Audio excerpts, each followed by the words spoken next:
बुद्ध की वाणी धम्मपद वर्ग 2 गाथा नंबर 4। अप्रमादी का यश बढ़ता है।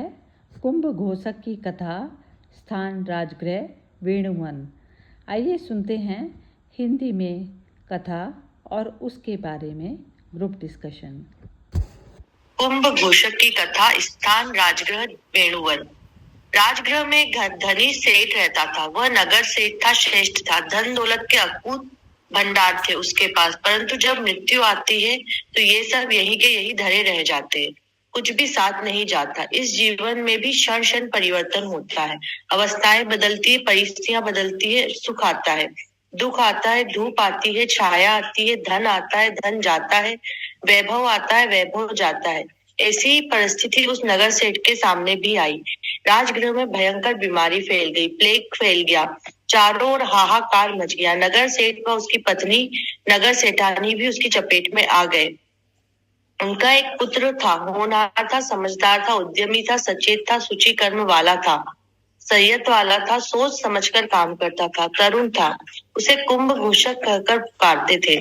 उसको माँ बाप ने अपने पास बुलाकर कहा, पुत्र, हम तो इस प्लेग की चपेट में अब आ गए हैं। अब हमारा बचना मुश्किल है। तुम अभी तक इससे बचे हुए हो। जीवन को बचाना बहुत जरूरी है, अतः हमें छोड़कर चले जाओ। इस घर को छोड़, यह नगर छोड़ दो। जियोगे तो लाखों पाओगे, नहीं तो हमारी तरह रोगग्रस्त हो जाओगे, मृत हो जाओगे। कुंभ घोषक सुन रहा था, समझ रहा था। वह शांत चित्त, धीर प्रवर था। माँ बाप ने उन्हें कहा, कुंभ घोषक, हमने 40 करोड़ रुपए संचित किए। यह धन जमीन के नीचे फला जगह पर दबा रखा है। तुम इसका उपयोग करना, उपभोग करना, मगर अभी नहीं। अभी तुम नगर छोड़ दो। नगर छोड़कर अन्यत्र चले जाओ। जल्दी वापस मत आना। बहुत सा समय बीत जाए तब आना। तब तक महामारी चली जाएगी, सब कुछ ठीक होगा। कुंभ घोषक के सामने कोई विकल्प था ही नहीं। वह चल पड़ा अन्यत्र। वह अरण्यवासी बना, परदेसी बना, और इस तरह से उसने 12 साल गुजार दिए। समय व्यतीत होता गया। वह जवान हो गया। उसने वापस राजगृह जाने का विचार किया और चल पड़ा। राजगृह पहुंचा। उसे कोई पहचानता नहीं था। आखिर इतने वर्षों तक वह बाहर था और महामारी ने भयंकर प्रलय मचा दिया था। वह अपने पिता के बताए खजाने को देखने गया। उसे संभाला, सब कुछ ठीक ठाक था। उसने उसे निकालना चाहा, परंतु उसके मन में विचार आया और ज्ञान हुआ कि वह अभी अभी यहाँ आया है। लोग जानते हैं वह साथ में कुछ नहीं लाया और निर्धन है। वह यकायक धनवान कैसे बन गया? लोग उस पर शंका करेंगे, संदेह करेंगे,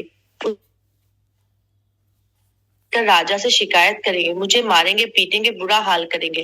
वे धन का उपयोग भी नहीं करने देंगे।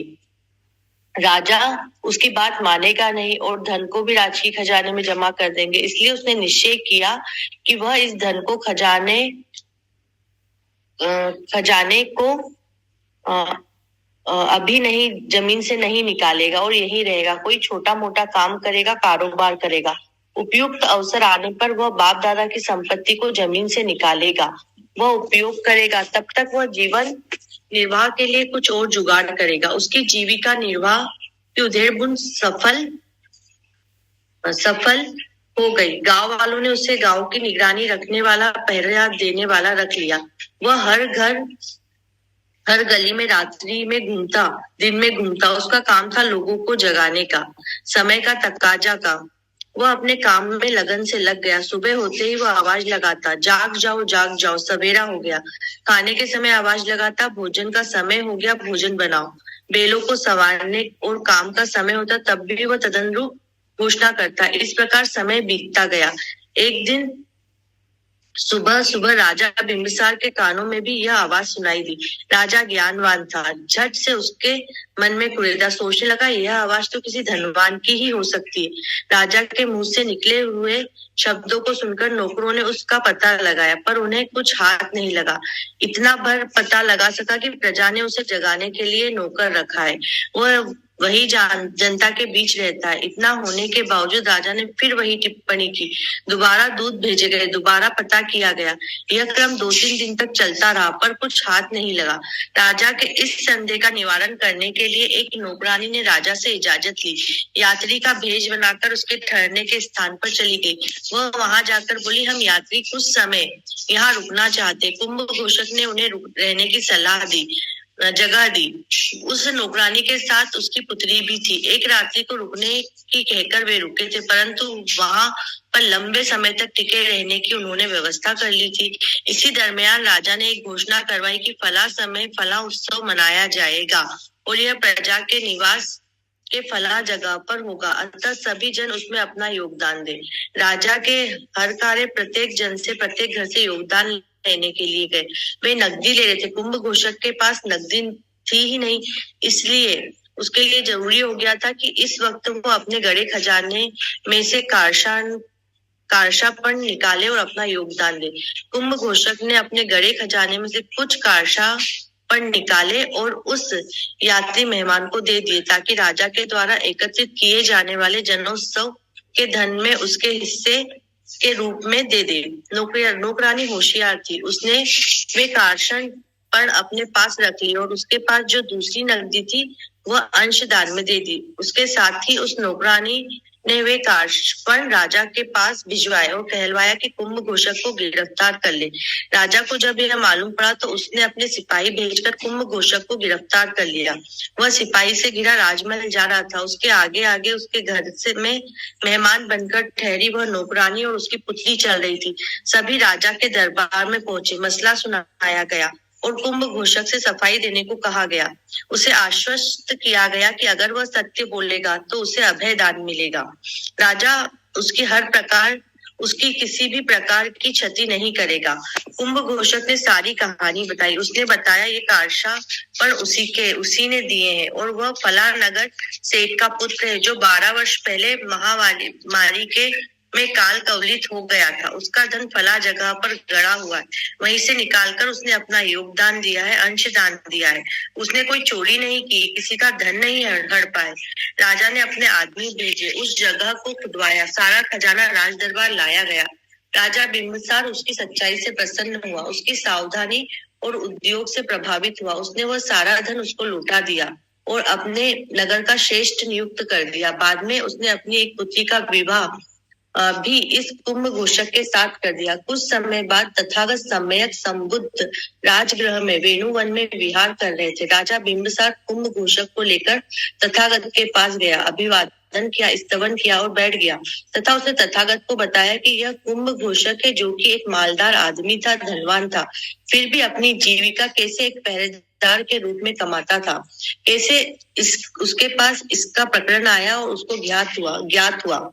तथागत ने सब कुछ सुना और धर्म प्रविचय किया। तथागत ने कहा, अपनी उन्नति चाहने वाले, शील पवित्र कर्म करने वाले, अपने से बड़ों के, गुरु के या आप्त पुरुष के वचनों को सुनकर कार्य करने वाले, संयतेंद्रिय, धर्मजीवी और उत्साही व्यक्ति का कार्य बढ़ता है।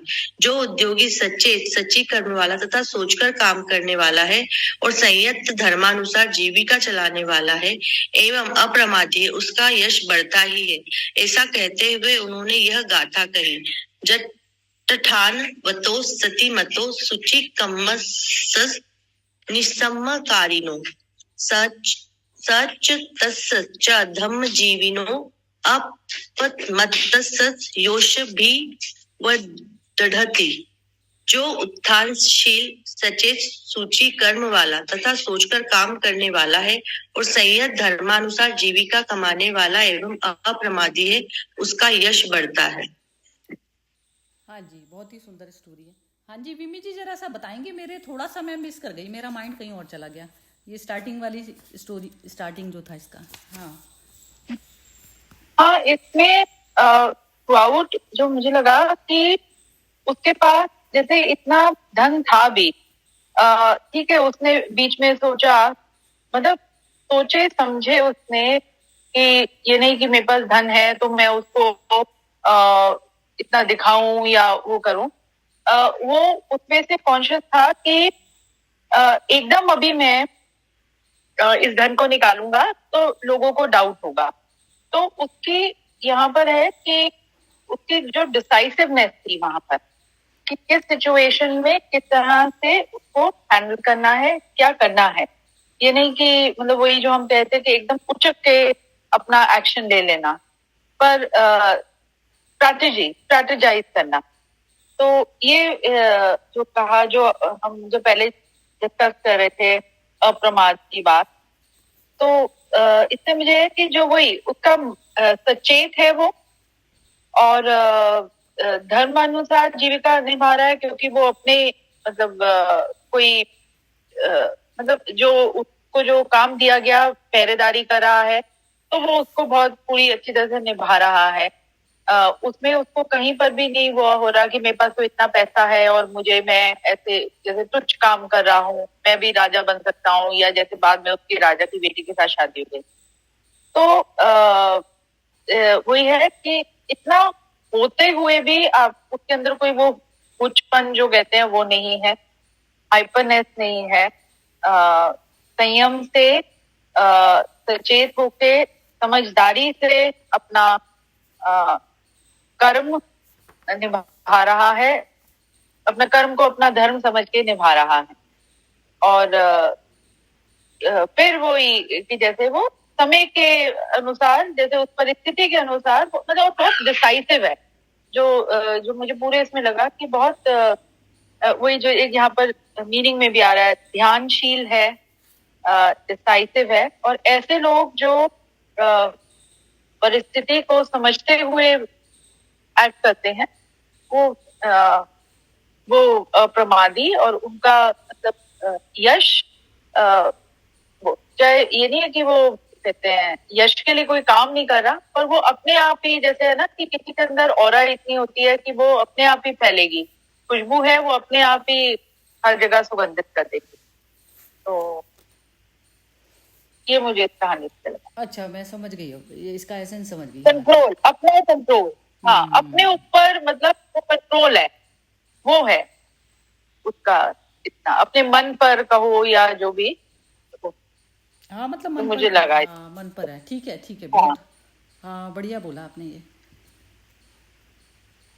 ये जो अप्रमाद शब्द है ना, ये यही वाली बात है। जैसे प्रमाद में भी जा सकता था ना वो, यदि संपत्ति मिली थी तो उसको प्रमाद में भी जा सकता था, लेकिन वो नहीं गया, उसने वो चॉइस नहीं की। हमारे पास होता है ये, हमेशा चॉइस करने का होता है ना। जैसे ये चीज़ ना हमारे उसमें भी मतलब स्टार्टिंग से जैसे मदर भी समझाया करती थी, तो वो ये कहती थी कि जैसे ये बॉडी है, ये तो जाना ही है ना, ये जाना ही है। इसको जैसे आप चंदन की तरह से भी इस्तेमाल कर सकते हो, और उसको जो जैसे कोई खराब लकड़ी को कहा जाए जिसमें से बैड स्मेल आती है, तो उस तरीके से भी इस्तेमाल करते थे। तो कहती कि जीवन जो है चंदन की लकड़ी की तरह से बनाओ अपना। तो लकड़ी मतलब बॉडी को, तो वो बॉडी की हर चीज़ जो है आप यूज़ कर रहे हो, तो वो मन सबसे पहले क्या है, मन सुंदर होना चाहिए उसके लिए। और फिर ये है कि जो सांस से काउंटेबिलिटी होती है लाइफ की, तो जो सांस है वो लिमिटेड है। तो अब लिमिट वाली जो सांस है उसमें आप कितना क्या चीज़ कर सकते हैं, तो वो चीज़ मैटर करती है ना। आपके पास चॉइस है, भोगने की भी चॉइस है, आपके पास करने की भी चॉइस है। तो आप कोई भी जो भी चीज़ चुनते हो वो आपका अपना ही है, अपना ही एरिया है ना, टोटल अपना सेल्फ की वो है इसमें डिसीजन। तो वो जो डिसाइसिव आपने बोला, तो उसने बॉडी को प्रमाद में ले जाने की बजाय उसने अप्रमाद को चूज किया। तो ये सबसे ज्यादा समझदारी। तो वो कह रहे हैं कि इसका जो है यश बढ़ता है।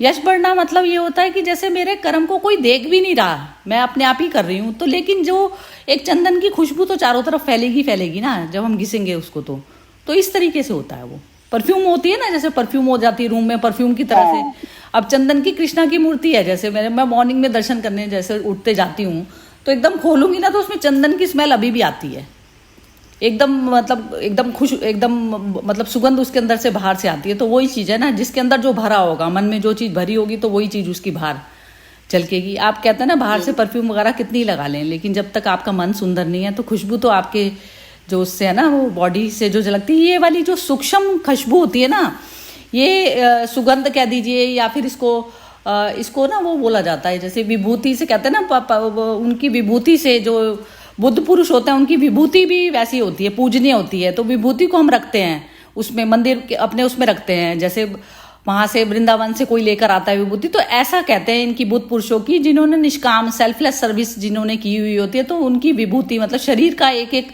अंश जो है चिन्मय होता है उनका, क्योंकि उन्होंने वो अमृत के लिए लगाया है। इस तरीके से ये इसमें आध्यात्मिक लैंग्वेज जो है ऐसा बोला जाता है उसमें। हाँ जी बिमी जी, कुछ बोल रहे हो आप? हाँ, एक और अभी मैं कल ही सुनी थी, एक है youngest billionaire of India, Nikhil Kamat. तो बहुत मिडिल क्लास फैमिली से आया, स्कूल ड्रॉप आउट, मतलब 10th ड्रॉप आउट, और उसके बाद 17 साल में उसने कॉल सेंटर शुरू किया, मतलब ज्वाइन किया, कॉल सेंटर में काम किया, वहीं पर उसने ट्रेडिंग करना शुरू कर दी ये स्टॉक का, और वो करते करते अब वो मतलब he is the youngest billionaire. तो उससे ऐसे ही वो पूछ रहे थे, तो वो ये कह रहा था कि मतलब ना कि जैसे अपनी कहानी बता रहा था सारा, और उसने अब फिर उससे वो बेसिकली पूछ रहे थे कि any lesson for the youth of today and all that. तो उसने सारा कहा कि मतलब अपनी कहानी बताई कि ऐसे ऐसे and all that, and then he said one advice का ये जो I want to tell the youth कि ऑल दिस इज टेम्पररी, नहीं मतलब he didn't say this, he said कि हम सबको जाना है, मतलब हम सभी को जाना है। तो दैट वाज लाइक कि कितना भी तुम अक्यूमुलेट कर लो, ये सब कुछ ठीक है, मतलब ठीक है तुम मेहनत कर रहे हो, वो कर रहे हो, पर एट द एंड सबको जाना है। And I think that line itself says so much कि ये कि वेल्थ नहीं जाएगी, और उसके साथ कि जो भी तुम मतलब ये जो धोखाधड़ी से कुछ कमा भी लोगे तो वो भी इधर ही रह जाएगा, पर जो वो जो तुम कैरी फॉरवर्ड करोगे शायद वो अपने वही है कि संस्कार ही कैरी फॉरवर्ड करोगे। तो वो उसने इतनी कैजुअली वो पूरा मतलब अपनी स्टोरी बताते हुए कहा कि सबको, तो वही है ना, अप्रमादी तो रहा कि उसका जो है वो कर रहा है, ठीक है पैसा है, कमा रहा है, पर कोई वैसे मीन्स नहीं कमा रहा, और अटैच भी नहीं वैसे। तभी वो पूछा गया कि आपके पास, आप कहते मैं अभी भी किराए के घर पर रहता हूँ, कि मुझे लगता है कि नहीं गाड़ियां वाड़ियां कि आई हैव, मतलब नॉर्मल गाड़ी है मेरे पास, ठीक है मेरे पास मर्क है वो है, पर मेरे को ये नहीं कि स्पोर्ट्स एंड ये वो and all that. I wear these kind of shoes, I like wearing these kind, ठीक है मेरे चप्पल 10,000 की है, पर वो मेरे अपने कंफर्ट के लिए, पर मुझे ये नहीं है कि मुझे वो लेनी है, क्योंकि वो ब्लिंग वाली जो बात आ गई ना, तो वही स्टोरी में भी है कि मतलब ठीक है उसके पास था, तो उसको था कि यही है, उछलापन नहीं है। यही है, परफेक्ट। हाँ जी, अनामिका जी बोलिए।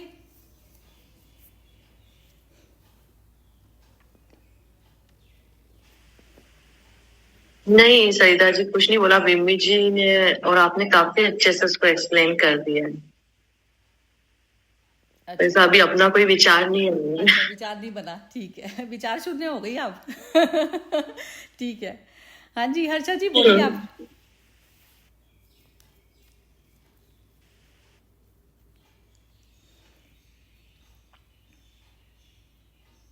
हर्षा जी कहाँ गई?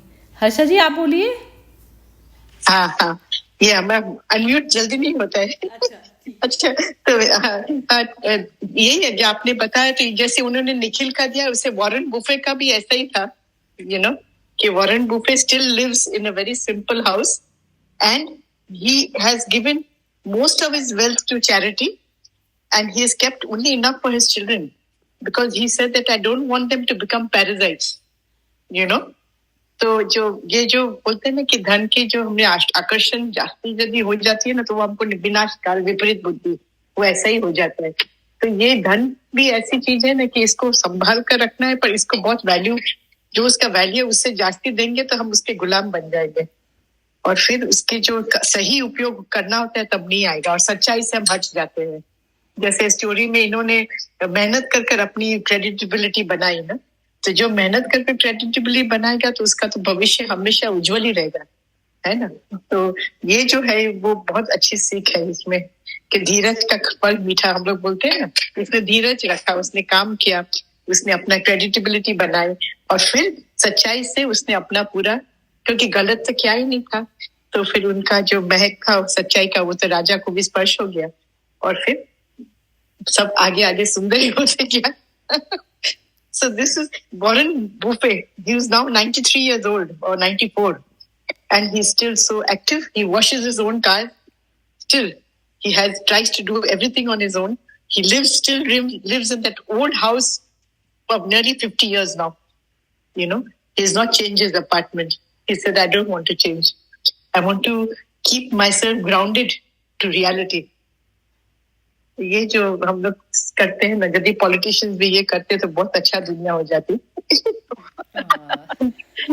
इवन रतन टाटा का भी वही है, I think. Yes, yes. He still stays in a very small flat and Yes, he yes, has yes.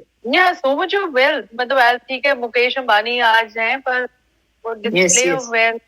और इस कहानी में Oh, मुझे yes. एक और अच्छा लगा कि जो कुछ भी है, मतलब देखा जाए कि उसने ठीक है अपना अपना नहीं कमाया था, उसके पास धन बहुत था जो उसके माता पिता ने दिया, पर उस धन का भी दुरुपयोग नहीं किया कि यानी कि मेरे पास है तो मैं आलस्य में चला जाऊं। फिर आया, सोच समझ के उसने वो ठीक है नौकरी की, पहरेदारी की, उसको निभाया। ही कुड हैव आल्सो कि अच्छा पैसा है, कमाओ आओ, क्या काम करने की जरूरत है। So that value of money, even if it is you have inherited it, that should be there. क्या तुमने खुद कमाया या तुम्हें कहीं से मिल गया, तो कभी सही तरीके से संचय। हाँ बहुत नहीं ठीक है। अभी इसमें लास्ट में मैं बोलती हूँ, एक बार मोना से सुनते हैं कमेंट। हाँ जी मोना जी बोलिए।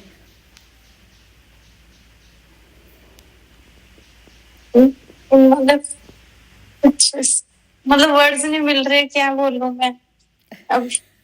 एक बस वो ईमानदारी सच्चाई से जीवन जीना, ये मतलब ये अच्छा है, मतलब ईमानदारी से सच्चाई से जीवन जीना। लेकिन कभी कभी मतलब जैसे वो महाभारत का युद्ध वो ईमानदारी सच्चाई से होता तो नहीं होता ना, मतलब ईमानदारी करके देख ली भगवान ने, तो कभी कभी वो दूसरा रूल भी अप्लाई करना पड़ता है। मतलब ऐसे प्रैक्टिकल लाइफ में भी ऐसे ही होता है। मतलब फर्स्ट प्रेफरेंस उसको देनी चाहिए, उसके बाद अगर तो फिर थोड़ा सा दूसरा भी वो अप्लाई करना पड़ता है। भगवान ने किया, उन्होंने हमें ही सिखाया भगवान ने ऐसे करके। हाँ ठीक है, बिल्कुल बढ़िया बोल रही हो वो तो। हाँ ये ठीक है बिल्कुल। लेकिन इसमें ना जैसे ये टोटल इसमें स्टोरी का जैसे एक एसेंस, एक वैसी स्टेट होती है ना, पूरी जागृत स्टेट हो गई जिसमें आप बॉडी भाव में रहते ही नहीं। तो बुद्ध पुरुष ना वहाँ उस तल से ऑपरेट करते हैं अपने उसको। तो उसमें जैसे आपने जो चॉइसेस हैं आपकी, कि आप उसको अपने ऊपर भी कर सकते हो, दूसरे पे भी कर सकते हो, ऐसा चीज कर सकते हो। तो आपने जैसे एक अपने बच्चे को आप प्लांट की तरह से पाल रहे हो, जैसे एक प्लांट पालता है ना इंसान, और एक दूसरा भी जो दिख रहा है वो, तो अब आपके पास पे जैसे आपके पास पे ज्यादा वेल्थ है, तो आप इस तरीके से भी जैसे एक जो जागृत पुरुष की जो नजर होती है ना, वो इस तरीके से होती है। वो ऐसा नहीं है कि जैसे वो नाम के लिए तो करेगा ही नहीं, वो करेगा, लेकिन वो इस तरीके से दृष्टि होती है कि ये सुपात्र है या कुपात्र है, तो ऐसे वाले को धन देगा। वो अपना एक जो पैसे की जो पैनी कह दो आप, तो वो इस तरीके से यूज करेगा उसको। तो ये होता है खुली दृष्टि से जीना। मैं ये नहीं कह रही कि जो भी स्टोरीज और ये सब जो सुनती हैं, ये सब उसमें कहते हैं ना यश सब कुछ जो है उसके हाथ होता है। तो वो जो कौन से तल पर आप ऑपरेट कर रहे हैं ना, इस अपनी सांस को, इस जो आपके पास में धन है उसको, आप अपने बच्चों को, तो किस तरीके से आप कर रहे हैं, तो ये चीज जो है आपकी अपने खुद के ऊपर मैटर करती है ये चीजें। मतलब आपको किसी से लेना देना नहीं है, आप अपनी मन की सुकून के लिए आप क्या करते हैं, तो वो सिर्फ आपका ही लेना देना था। उसमें आपको यश मिला, आप यश मिला, कुछ मैटर नहीं करती ये चीजें। जैसे ये जो वर्ल्ड में जो स्टोरीज जो सामने आती है ना कि उसने ऐसा किया, तो जो नॉर्मल जो पब्लिक, जो अंधी पब्लिक है ना, वो इस चीज से देखती है कि इसने जो है ऐसा किया, तो वो ना अपनी जैसे एक सिंपल रहना भी एक अपनी चॉइस थी। आप ऐसा नहीं है कि उसको वो क्या पता उसको जो है ज्यादा कॉम्प्लिकेटेड वाली उसमें या बहुत लग्जरी वाले में जीने में उसको घुटन महसूस होती हो, तो उसकी बिल्कुल एकदम अपनी पर्सनल चॉइस थी। तो उसमें कोई ऐसा नहीं है कि कोई बड़ाई वाली बात है। बड़ाई तो सिर्फ ये है कि जो बड़ाई सिर्फ उस चीज की होती है जो मनुष्य बिल्कुल ही मुक्त होकर जो, तो ये सिर्फ सेल्फ के अलावा किसी को पता नहीं होता इस चीज का। आपको अपने अलावा किसी को नहीं पता कि मैं अपने मन के लिए तो कर रही हूँ ना, ये वाली भी चीज कर रही हूँ, तो ये मन का खेल चल रहा है। तो मन से मुक्त होकर जो मनुष्य जी रहा है ना, और जो मन आत्मा में मर्ज करके चल रहा है, तो वो बाहर की भी बढ़ाई के उस पर नहीं फंसेगा। लेकिन लोग क्या होता है, जैसे अब किसी को अप्रिसिएशन ज्यादा मिल गया, समाज में कुछ मिल गया, तो ये जो ईगो, जैसे ये जो 2 मूवी आई थी ना इसमें, ये जो हर्षा जी जो आपने भेजी थी ना इसमें मूवी, कौन सी थी वो जो मिस्टर मिसेस माही, बच्चा होता है जो, हाँ वो जो ओ ब्लाइंड हाँ, था। वो हाँ, श्रीकांत। तो ऐसा होता है, श्रीकांत, हाँ। ईगो का खेल ना ऐसा है, ईगो का खेल यस, ऐसा है यस। कि जैसे ये जो जितनी भी हमें बाहर से समाज से जो भी टाइटल मिलते हैं ना, तो उस चीज को आप ग्रेसफुली कैसे एक्सेप्ट करते हो। बात ये है कि उसको डाइजेस्ट करने की पावर है कि नहीं है। अच्छा और बुरा दोनों चीजों को डाइजेशन जो है आपका मजबूत होना चाहिए। मतलब ये तो मजबूत उसी का ही होता है जो बिल्कुल जागृत वाली। मैं सिर्फ बोल रही हूँ, ऐसा कुछ नहीं मैं कह रही कि ऐसा होगा, लेकिन ऐसा मुझे दिखती है कि ये चीज भी जो समाज में भी जो चीज ज्यादा वैसे फैलती है ना, तो हम बाहरी चीज के त्याग को देखते हैं, और त्याग से हम उस मनुष्य का जिसने किया होता है ना, उसका अहंकार नहीं होते भी हम बना देते हैं उसका। ऐसा समाज में चलता है, मैंने ऐसा देखा। जैसे मेरी जो दृष्टि देखती है तो मैं ऐसा देख पाती हूँ। तो और बाकी सब अपनी अपनी कमेंट करिए, फिर खत्म करेंगे फिर सेशन को। हाँ जी हर्षा जी, चलिए आप ही बोलिए, आपका अनम्यूट है अभी। अनम्यूट है। आपने कहा वो सही बात है, क्योंकि हम लोग बाहरी दृष्टि से जस्ट अप्रिशिएट करते हैं, प्लस दे आर फेमस, सो उनका भी सब उदाहरण जास्ती सब देते हैं। पर जो जब हमको एक ही चीज बहुत अच्छी लगी थी कि एक एक एक क्या है कि ये जो हाँ ना, ये अपना जब ये हुआ था ना सुनामी, जब बॉम्बे में था और जब बहुत फ्लड्स हुए थे ना, तो one news reporter, she stayed in a house, someone gave her shelter, and she said they had just one loaf of bread between 6 people, huh? And उन्होंने इतना उसको वेलकम किया कि बोला आप आओ इधर में हमारा साथ रहो, क्योंकि आप किधर जाएंगे, आप फंस जाएंगे। तो she stayed for one night and they were quite hungry, the children, but they were taught to give the bread first to her, तो ये जो उन्होंने कहा कि ये जो उनका जो उदारता था, फिर चाय भी कितनी 5 कप जितनी दूध थी, तो उसमें से उन्होंने चाय बनाया और पहले उनको दिया, बोला आप अपने अतिथि, आप हमारे घर में आश्रय लेने आए, आप फर्स्ट है। तो उसने एक ही कमेंट किया कि जो जिसके पास हैव नॉट्स है, आज उनका दिल कितना कितना विशाल है, तो ये जो उन्होंने बताया स्टोरीज में, और ऐसे तो कई उदाहरण तभी निकले कि उतना लोग क्या क्या आश्रय दे, क्या दिए, खाने का लिए भी जो नहीं था तो भी सबके साथ शेयर किए। तो जब कैलामिटीज आती है तो काफी चीज की बड़ाई मैंने हम लोग को दिखने लगती है, अच्छे अच्छे चीज जो हो रही है।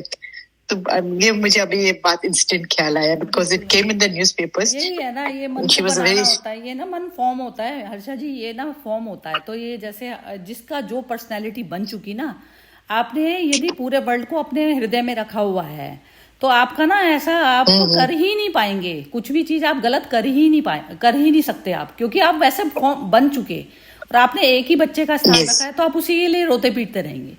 तो ऐसा जो है ज्यादातर ऐसा होता है कि हम ऐसा देख के करते हैं कि ये जो प्लांट है मेरे आसपास के, मैं इसी को ही देख लूं, बस इसी में ही पानी डाल दूं, तो कहीं कोई सूखा प्लांट जो पड़ा है तो उसको छोड़ देते हैं। तो ऐसे ही जैसे मैं तो जो सारे ह्यूमन है ना, उनको भी प्लांट की तरह ही लेती हूँ एक्चुअली। मेरे माइंड ऐसा हो गया कि अब उस तरीके से दिखता है, तो ऐसे सामने कोई दिखा तो ऐसा लगेगा कोई सूखा है, तो जरा सा उसको जो है जरा सा गीला कर दिया, तो उसमें कुछ मतलब उसमें क्या चला जाएगा, और कुछ चला भी जाएगा तो क्या चला जाएगा। सृष्टि में तो सारी चीजें हम अपना एक के साथ भाव बना लेते हैं, लेकिन ऐसा तो नहीं है ना, सृष्टि तो पूरे संपूर्ण से चलती है। तो ऐसा भाव जो हो जाता है ना, तो वो अपनी पर्सनैलिटी में बस ऐड करते चले जाओ आप, हर बंदे को उस तरीके से देखो कि नहीं ये भी मेरा ही रूप है बस। तो वो मेरे को लगता है ऐसे थोड़ा सा बदलाव आता है मेंटेलिटी में। हाँ, सच्ची बात है। हाँ जी बोलिए मोना, अनामिका जी आप बोलिए कुछ। मोना बोलना चाह रही है, मोना बोलो। नहीं, वो बांग्लादेश का देख के ना बहुत 2-3 दिन से मन खराब है बहुत ज्यादा। लोगों की सिचुएशन देख के भी क्या क्या हो रहा है। ये इस्कॉन टेम्पल तोड़ दिया, वो जो उसके पुजारी हैं उन्होंने जंगल में रह के अपना जीवन गुजारा, अपने आप को बचाया, और ये क्या क्या हो रहा है। हम लोग कुछ नहीं बोलना। हाँ जी ये आप कुछ बोल। हाँ मैं बोलती हूँ, ये 1 मिनट अनामिका और बिम्मी से जरा एक बार पूछ ले। मेरा बोलना तो बहुत ही ज्यादा हो जाता है, लेकिन इस बात के लिए भी मेरे पास है, मतलब बोलने को है। लेकिन चलिए अनामिका जी बोलिए आप। मतलब प्रोटेस्ट उन्होंने किया वो तो ठीक है, लेकिन जो प्रधानमंत्री आवास से जिस तरह से वो लेके जा रहे, मतलब ऐसा, मतलब क्या सिचुएशन, मतलब क्या बोला, मतलब एक्चुअल में मेरा भी थोड़ा दिमाग उधर ही अटका हुआ है। चलो बिम्मी जी बताएंगी इसका सॉल्यूशन। हाँ जी बिम्मी क्या मतलब मतलब अगर लाइक ऐसा मतलब ऐसे प्रोटेस्ट हो 40-50 हजार लोग इकट्ठे हो जाए तो मतलब क्या मतलब कैसे समझ नहीं आ रहा। हाँ जी और एक्चुअल में देखा भी ना कि अपने वहां भी ऐसे प्रोटेस्ट हुए, ये मतलब तैयारियां करती है ना अपोजिशन। ये तो इनको तो बहुत नॉलेज है, पिम्मी जी को तो साथ ऐसे उसमें एनवायरनमेंट में ही खुद रहती हैं। हाँ जी हाँ, नहीं नॉलेज का नहीं, पर मुझे जो मैं दोनों तरफ से देख रही थी, वो कल जो विनोद जी ने भी भेजा था, मतलब एक पर्सपेक्टिव तो ये है कि वो कह रहे हैं कि अमेरिका का हाथ है और वही बाहरी ताकतों का, चाइना, इधर से पाकिस्तान और ये ज्यादा अमेरिका का ही कह रहे हैं। पर देन देखा जाए तो ये सिचुएशन जो क्रिएट हुई कि वो बाहरी लोग भी इंटरफेयर कर पाए या इतना वो कर पाए, क्योंकि तुमने भी तो वो मौका दिया ना, तुमने वो ऐसा माहौल क्रिएट कर दिया। मतलब कल वो जो एक आर्टिकल में पढ़ी थी न्यूज़पेपर में, तो वो यही था कि she was very good in terms of policies, in terms of economic growth हुई उसकी, बांग्लादेश की जीडीपी इतनी हाई, और बट देन शी स्टार्टेड, मतलब Sheikh Hasina herself started becoming a little bit of that dictator, कहीं वो मैं वाला अहंकार। तो शी स्टार्टेड जो भी ऑपोजिशन की आवाजें और वो सब कुछ है वो दबाना शुरू कर दी। और किसी को जब आप बहुत ज्यादा करने शुरू कर देते हो, ठीक है, she has been a good friend of India और उसने काफी जो वहां से इन्फिल्ट्रेशन इंडिया में रोका, पर जब आप किसी चीज को ज्यादा दबाना शुरू कर दो, किसी अपने बच्चों का भी देखो आप, रोज अभी मैं कभी कभी मैं अपने बेटे से इतना जा जाती हूँ, वो मुझे कहता है रोज आप एक ही बात करते रहते हो कि मैं सो रहा हूँ और ये करना, कहते आपको नहीं लगता कि मैं चिढ़ आता हूँ इससे। तो वही वो जो चिड़चिड़ाहट आ गई लोगों में, क्योंकि एवरीथिंग वाज गोइंग फाइन, मतलब सब कुछ ठीक चल रहा है, वो सन ने आपने इतना वो अपने मैं में आके वैसा वातावरण करके कि आप किसी की वो कर ही नहीं रहे हो, मतलब किसी और की बात की रिस्पेक्ट ही नहीं कर रहे हो। तो वहां पर आई थिंक उसका वो भी है, और तभी वो शायद आउटसाइड पावर्स ज्यादा हावी हो गई, और इनसाइड भी पक्का उन लोगों ने शायद जो ऑपोजिशन है कहीं तो, वो अमेरिका से या कहीं से हेल्प मांगी होगी या वो है, पर मुझे तो लगता है कि उसका वो उनका अपना रीजन रहा है, वो सिचुएशन ऐसी आई है क्योंकि द लीडर बिकेम दैट। तो कोई तुम्हें तुम्हारे घर में घुस के तुम उसको इजाजत दे रहे हो ना, मतलब तुम कहते हैं वैसा कर रहे हो तो उगने दे रहे हो दीमक को, तो उसने वैसा माहौल क्रिएट कर दिया कि फिर लोग रिटेलिएट करने लगे। बिल्कुल ठीक बोल रही हो आप, बिल्कुल यही है। मैं इसका मोना का जवाब भी मेरा यही था कि जैसे बिना कारण के ना कोई कॉज एंड इफेक्ट चलता है ना, साइकिल कॉज एंड इफेक्ट होता है, तो वो उसमें ना जैसे मोना तुम्हारे लिए ना दुखी होने का कोई मैटर नहीं है, दूर बैठे बे नहीं कर सकते हो, तो उसमें दुखी करके अभी जो करंट में जो तुम्हारे सामने कोई आएगी ना सिचुएशन, तो तुम उसको जो है हैंडल नहीं कर सकती फिर।